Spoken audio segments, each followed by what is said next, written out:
शिक्षा वैनिता चंद्रा में।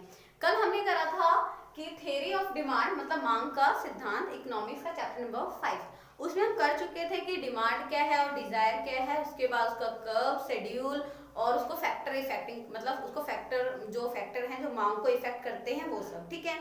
तो अब हम नेक्स्ट टॉपिक हमारा जो करते हैं वो है लॉ ऑफ डिमांड, हिंदी में मांग का नियम। तो मांग का नियम क्या है इसको देख लेते हैं सबसे पहले। तो अन्य बातें समान रहने पर मतलब अदर चीजें जो है वो कांस्टेंट रहनी चाहिए। अदर चीजों में कांस्टेंट का मतलब क्या है, जो हमने कल पढ़ा था कि किसी का अपना price, relative goods, taste and preference, income, ये सारी क्या होनी चाहिए, कांस्टेंट होनी चाहिए।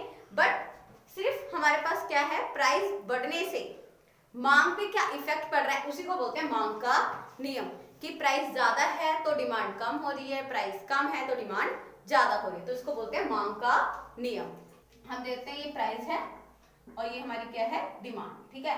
तो जैसे मैंने प्राइस लिखा 100, तो हम उस चीज की खरीद रहे हैं 10 चीजें। जैसे प्राइस हुआ कम हमने उसके खरीदने 20, 80 और हमने 30, ठीक है। तो इन दोनों में हमने कल भी बात करी थी, क्या होता है हमारा नेगेटिव रिलेशन होता है कि जैसे जैसे प्राइस बढ़ता है डिमांड क्या होती है, कम, और जैसे जैसे प्राइस कम होता है डिमांड क्या हो जाती है, हमारी बढ़ जाती है। तो हमारा लॉ ऑफ डिमांड ये इसका शेड्यूल है। जब इसका हम कर्व बनाएंगे that is X axis and Y axis, इसमें हम लेते हैं अपनी डिमांड या क्वांटिटी भी बोल सकते हैं, ठीक है। और ये हमारे पास होता है प्राइस, ठीक है। तो जैसे 100 रुपए हमारे पास प्राइस था तो हम कितनी चीजें खरीद रहे थे, 10। जब प्राइस हमारे पास हुआ 90 तो हमने कितनी चीजें खरीदने लगे, 20। प्राइस और कम हुआ हमने और चीजें। तो जो हम ये बनाते हैं तो ये हमारा होता है डिमांड कर्व। क्या होता है हमारा, डिमांड कर्व, और इसी को बोलते हैं लॉ ऑफ डिमांड। नाउ अगर हम बात करें, आप कभी भी चाहे डिमांड वाला चैप्टर कर रहे हैं या इलास्टिसिटी ऑफ डिमांड कर रहे हैं, अगर वहां पे आपको एक वर्ड मिल जाता है लिखा हुआ other things remains the same या कांस्टेंट, ठीक है। तो इसका मतलब क्या होता है, जो हमने फैक्टर अफेक्टिंग डिमांड करे थे वो सारे फैक्टर सेम होने चाहिए। तो हम ये देख रहे हैं assumption of the law of demand, मतलब जैसे अभी हमने लॉ ऑफ डिमांड करा कि प्राइस कम होने से डिमांड बढ़ जाती है, प्राइस ज्यादा होने से डिमांड कम हो जाती है, तो वो कब लागू होता है, ठीक है। तो यहाँ पे इन्होंने मान्यताएं बोलेंगे, अजम्पशन को क्या बोलते हैं, मान्यताएं, कि अगर ये काम हुए तब हमारा लॉ ऑफ डिमांड सर्वाइव करता है, अदरवाइज नहीं करता है। तो सबसे पहले क्या है, अदर थिंग्स आर रिमेन, मतलब बाकी चीजें जो है वो कांस्टेंट होने। पहला इनकम, इनकम का मतलब जो हमारा कंज्यूमर है, जो उपभोक्ता है, उसकी इनकम में कोई परिवर्तन नहीं आना चाहिए। अब जैसे अगर मैं हूं, मेरे पास सिर्फ 100 रुपए हैं, तो मैं तो लॉ ऑफ डिमांड के अकॉर्डिंग चलूंगी, क्योंकि मेरे पास पैसे कम है। अगर प्राइस ज्यादा हुआ तो मैं कम चीजें खरीदूंगी, अगर प्राइस कम हुआ मैं ज्यादा चीजें खरीदूंगी। लेकिन सडनली मेरे पास 1000 रुपए आ गए, इट मीन मेरी इनकम बढ़ गई, तो मुझे कोई फर्क ही नहीं पड़ेगा चाहे डिमांड प्राइस कुछ भी हो, चाहे कम हो या ज्यादा हो। तो इसलिए बोला है कि जो इनकम है वो सेम होनी चाहिए, उसमें परिवर्तन नहीं होना चाहिए। सेकंड, टेस्ट एंड प्रेफरेंस हमारे चेंज नहीं होने चाहिए, मतलब जो थे वही होने चाहिए, तब हमारा लॉ ऑफ डिमांड फॉलो करेगा। अदर थिंग, हमारे जो प्रेफरेंस हैं, ठीक है, मतलब जिस चीज को हम पीआर, पी से प्रेफरेंस हो गया, पीआर का मतलब क्या है, रिलेटिव गुड्स, मतलब रिलेटिव गुड्स के जो प्राइस हैं वो क्या होनी चाहिए, ज्यादा चेंज नहीं होने चाहिए। नेक्स्ट, एक्सपेक्टेशन, जो संभावनाएं हैं हमारी कि भविष्य में जाके क्या होगा, ऐसे कुछ नहीं होनी चाहिए, तब तो हमारा law of demand present time में फॉलो करेगा। तो ये होती है उसकी मान्यताएं। नेक्स्ट हम बात करते हैं, हमारा क्वेश्चन एक अराइज होता है कि why more of goods purchase when is price fall, या why does demand curve slope downward. अभी दोनों क्वेश्चन एक ही तरह के हैं। इसमें क्या बोल रहे हैं कि ऐसी कंडीशन क्यों हो जाती है कि किसी चीज का प्राइस गिरता है तो हम उसको ज्यादा खरीदने के लिए लग जाते हैं, ठीक है। क्या बोला, good purchase when price fall. ऐसी क्या क्या कंडीशन है कि जब प्राइस कम हो जाता है और हम लोग चीज जब ज्यादा खरीदने लग जाते हैं, और डिमांड कर्व नीचे की तरफ ही स्लोप क्यों करता है, ठीक है। नीचे की तरफ का मतलब जैसे हमारा ये डिमांड कर्व था, ऊपर से नीचे आता है, मतलब प्राइस फॉल हो रहा है, डिमांड बढ़ रही है। तो ऐसा क्यों होता है, क्वेश्चन ये है हमारा।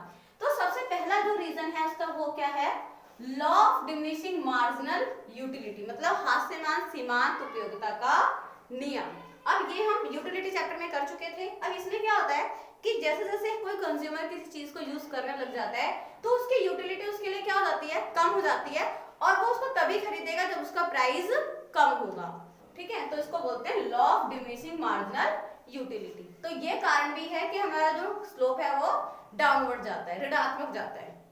नेक्स्ट बात करते हैं इनकम इफेक्ट। अब इनकम इफेक्ट क्या होता है कि जैसे उपभोक्ता की आय बढ़ी, डिमांड बढ़ जाती है, आय कम हुई, डिमांड कम हो जाती है। एक और होता है, इसमें वर्ड आता है रियल इनकम, हिंदी में बोलते हैं वास्तविक आय। जब एक उपभोक्ता की वास्तविक आय बढ़ जाती है तो वो डिमांड ज्यादा करता है। आज सपोज मैंने क्या बोला, मेरे पास 100 रुपए थे, मुझे 100 रुपए में कोई सामान खरीदना था, लेकिन क्या हुआ, प्राइस कम हो गया, किसी भी सामान का था ABCD कुछ भी, प्राइस कम हो गया। प्राइस कम होने से क्या हुआ, पहले मैं 100 की खरीद रही थी, अब मैं 100 की वो ज्यादा चीजें खरीद सकती हूँ। इसका मतलब क्या है, मेरी जो रियल इनकम है वो बढ़ गई है, और जब रियल इनकम इंक्रीज हो जाती है तो डिमांड भी क्या हो जाती है, इंक्रीज, और जब रियल इनकम कम हो जाती है तो डिमांड भी क्या हो जाती है, कम। तो ये भी कारण है कि हमारा जो स्लोप है वो डाउनवर्ड जाता है। नेक्स्ट बात करते हैं सब्स्टिट्यूशन गुड्स की।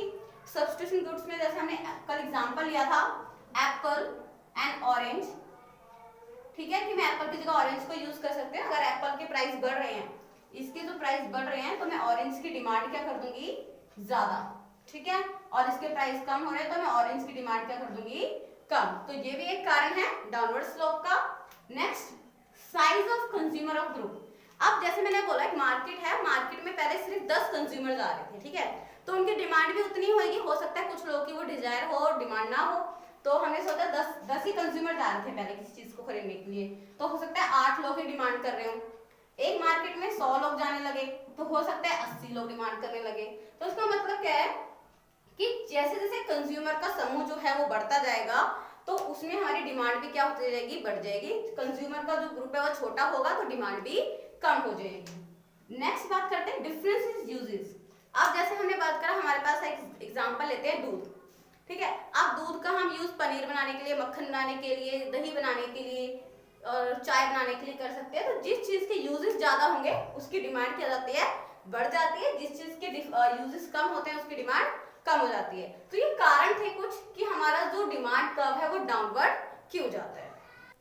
नेक्स्ट हम बात करते हैं, अभी हमने पढ़ा लॉ ऑफ डिमांड क्या है, उसके हमारे पास मान्यताएं क्या थी कि जो डिमांड कर्व है वो फॉलो होता है। देन उसके बाद हमने ये भी देखा था कि वो डाउनवर्ड ही क्यों जाता है। नेक्स्ट हमारे पास कंसेप्ट है exception of the law of demand, मतलब उसके अपवाद क्या है। अपवाद का मतलब हम समझ लेते हैं क्या है। अभी हम बात करते आ रहे हैं, जब से हमने डिमांड का चैप्टर स्टार्ट करा, कि किसी चीज का प्राइस बढ़ता है तो डिमांड कम हो जाती है और प्राइस कम होता है तो डिमांड बढ़ जाती है। ये हमारा लॉ ऑफ डिमांड है।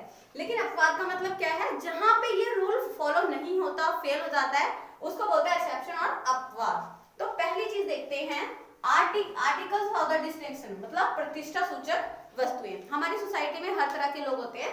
कुछ लोग ऐसे होते हैं जो वो चीजें वो तभी खरीदेंगे जो ज्यादा महंगी होगी, ठीक है। तो जैसे हम डायमंड्स की बात कर लें, डायमंड जितने लोग महंगे होंगे उतने ज्यादा खरीदते हैं लोग, ताकि पता चले सोसाइटी में कि वो कितने रिच हैं। तो ऐसी चीजों के लिए हमारा लॉ ऑफ डिमांड कम हो जाए, क्योंकि यहाँ पे क्या हो रहा है, किसी चीज का प्राइस राइज हो रहा है तभी उसकी डिमांड बढ़ रही है, मतलब सोसाइटी में वो तभी लगेगा कि वो ज्यादा प्राइस का होगा, कि वो बहुत अच्छे हैं, बहुत अमीर लोग हैं, तभी ये दिखाई देगा। तो ये हो गया हमारे पास। सेकेंड हो गया गिफिन गुड्स। अब हमारे पास जो गुड्स की बात करी थी वो दो तरह की थी, नॉर्मल और गिफिन गुड्स। अब गिफिन गुड्स क्या होते हैं, थोड़ी घटिया किस्म के अनाज होता है या चीजें होती हैं। अब अगर किसी व्यक्ति की इनकम बढ़ती है, हम वाई की बात कर रहे थे, इनकम बढ़ती है तो क्या होना चाहिए, डिमांड बढ़ जानी चाहिए, है ना।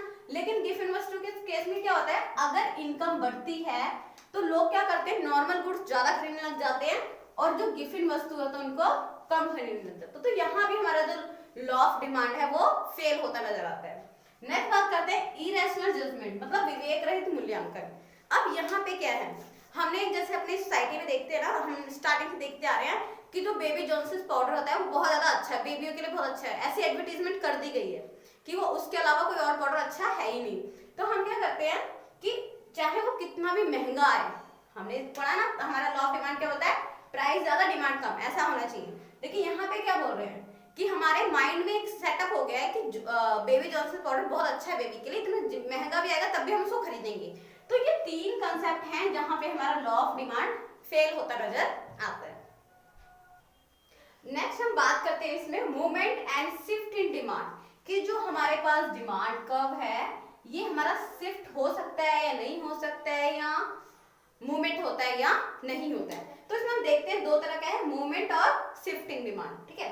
मतलब मांग वक्र का हिंदी में संचलन और मांग वक्र का खिंचाव कब होता है। तो इसके दो है मूवमेंट, हमारा दो तरीके का होता है, एक होता है एक्सटेंशन ऑफ डिमांड, एक होता है कंस्ट्रक्शन ऑफ डिमांड। ठीक है, मतलब मांग का विस्तार, मांग का विस्तार और मांग का संकुचन। ये आपको 2 मार्क्स में अलग से क्वेश्चन पूछ सकते हैं कि मांग का विस्तार क्या होता है, मांग का संकुचन क्या होता है। अब ये दोनों हमारे होते हैं मूवमेंट पे। ठीक है, कि मूवमेंट कैसे कर रहा है, मतलब मूवमेंट का मतलब होता है मैं यहाँ खड़ी हूँ, आगे और पीछे, अपनी ही जगह पे आगे पीछे होना, दैट इज मूवमेंट। तो हम इसको डिमांड कर्व में देखेंगे कि क्या होता है। अभी क्या होता है, डिक्रीज ऑफ प्राइस। मांग का विस्तार क्या होता है, जब प्राइस किसी चीज का कम हो जाता है, जैसे ये x है, ये y है। ठीक है, तो प्राइस हमारे पास सपोज 5 था। ठीक है, मैं तो 1 चीज खरीद रही थी, दैट इज इतना। ठीक है, अब प्राइस सडनली क्या हो गया, डिक्रीज, कम हो गया, मतलब एक प्राइस हो गया और मैं अब चीजें 5 खरीद रही हूँ। कितनी खरीद रही हूँ, 5। तो मैं क्या कर रही हूँ, यहाँ थी मैं A, यहाँ थी, और मैं कहाँ शिफ्ट हो गई अब B पे। तो इसको क्या बोलेंगे, एक्सटेंशन, मतलब मांग का विस्तार हुआ है, मतलब इतनी जो हमारी डिमांड है वो इंक्रीज हुई है, तो इसको बोलेंगे एक्सटेंशन या मांग का विस्तार, कि मांग क्या हो गई, बढ़ गई। कब, जब उसके प्राइस में क्या आया, फॉल आया, मतलब प्राइस कम हुआ। ठीक है, यहाँ प्राइस क्या हो रहा है, कम, क्वांटिटी क्या हो रही है, ज्यादा, डिमांड ज्यादा, प्राइस कम।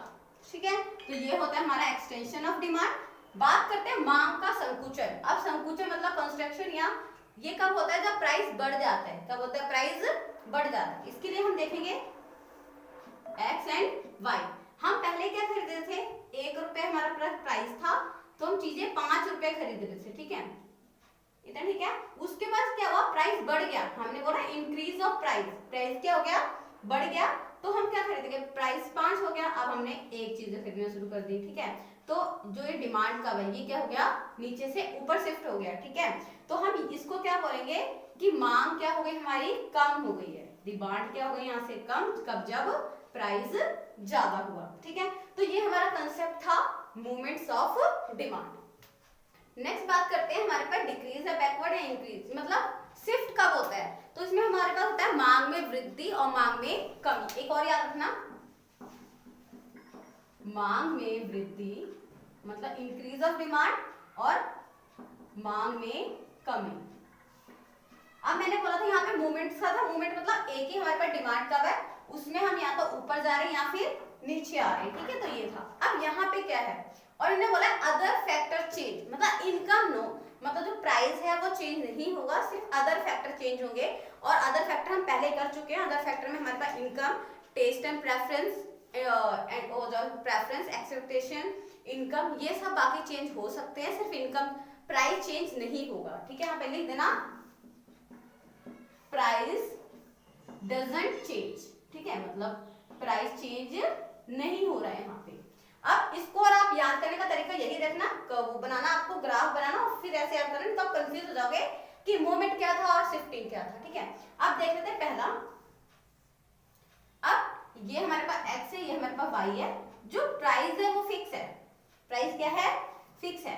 अब इस पे हमें कितनी भी चीजें खरीद सकते हो। सपोज मैंने B चीज खरीद रही हूँ यहाँ पे। ठीक है, ये मैंने क्वांटिटी लिख दी A, मतलब जब मेरे पास ओ ए प्राइस है वो फिक्स है, तो मैं ओ एक चीजें खरीद रही हूँ।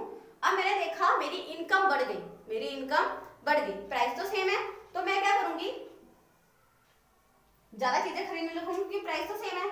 अब मैंने क्या करा, ओ सी चीजें खरीदने लगी, मतलब मैं ओ ए से कहां शिफ्ट हो गई, ओ सी पे। तो मतलब मैंने क्या करा, मैं क्या कर रही हूँ, वृद्धि कर रही हूँ, किसमें, मांग में क्या कर रही हूँ, वृद्धि कर रही हूँ। अब मैं शिफ्ट हो गई ए डी तक। ठीक है, मतलब इसमें क्या करें, इनकम चेंज हुई है, क्या चेंज हुई है, इनकम चेंज होगी। इनकम चेंज मतलब यहाँ पे हमारे रिलेटिव गुड्स भी चेंज हो सकते थे, टेस्ट एंड प्रेफरेंस भी चेंज हो सकता था। पहले मैं इतनी चीज खरीद रही हूँ, मेरा टेस्ट उसके लिए बढ़ गया, तो मैं ज्यादा चीजें खरीद लूंगी। ठीक है, तो ये क्या हो गया, हमारा अदर फैक्टर चेंज हो रहे हैं, इनकम प्राइस चेंज नहीं हो रहा, तो ये क्या हो गई, मांग में वृद्धि। ठीक है, तो हम क्या करें, इंक्रीज फॉरवर्ड जा रहे हैं। ठीक है, बैकवर्ड नहीं जा रहे हैं, फॉरवर्ड जा रहे हैं। सेम इसका अपोजिट हो जाएगा x और y। अब यहाँ पे प्राइस तो सेम है, ये तो ठीक है, और हम चीजें खरीद रहे हैं, यहाँ पर A पर मैं कोई चीज खरीद रही हूँ, मैं B ले लेती हूँ। ठीक है, अब मैंने क्या बोला, मेरी इनकम कम हो गई, मेरी इनकम कम हो गई, तो मैं क्या करूंगी, बैकवर्ड आ जाऊंगी। तो मैं कहाँ हो गई, पहले फॉरवर्ड जा रही थी, अब क्या हो गई, बैकवर्ड हो गई। तो यहाँ पे मैंने क्या कर दिया, चीजें कम करना शुरू कर दिया, इसको बोलेंगे मांग में कमी। तो ये थे हमारे पास दो की मूवमेंट और शिफ्टिंग इन डिमांड। तो ये हमारा चैप्टर था जो यहाँ फिनिश होता है। इसके बाद आपको छोटे छोटे टर्म दे रखी है कि नॉर्मल गुड्स क्या है और गिवन गुड्स क्या है, उसके लिए कर्व कैसा होगा, तो वो हम डिस्कस कर चुके हैं। अगर आप बुक पढ़ोगे तो उसमें कुछ क्वेश्चन आएंगे, तो आप उसी के मतलब जो बैकवर्ड है उसको बेस बना के आप कर सकते हो। और ये हमारे पास पार्ट 2 था, इससे पहले पार्ट 1 हम कर चुके हैं, उसका लिंक भी डिस्क्रिप्शन बॉक्स में दे दूंगी। और अब इसके बाद करेंगे इलास्टिसिटी ऑफ डिमांड।